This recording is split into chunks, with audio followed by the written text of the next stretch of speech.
If you encounter an account restricted message from Binance US, it can be frustrating. Follow these steps to resolve the issue quickly.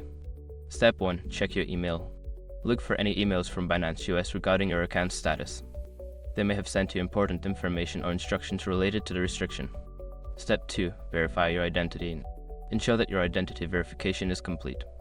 Log into your account and navigate to the verification section to check if any documents are pending or need to be updated. Step 3. Review account activity. Examine your recent account activity for any suspicious transactions or actions that may have triggered the restriction. If you find anything unusual, take note of it. Step 4. Contact customer support. Before starting recovery, use the sr.com link in the description to open the account recovery checklist generator and make sure your verification details are ready. Step 5. Follow up. After contacting support, keep an eye on your email for their response.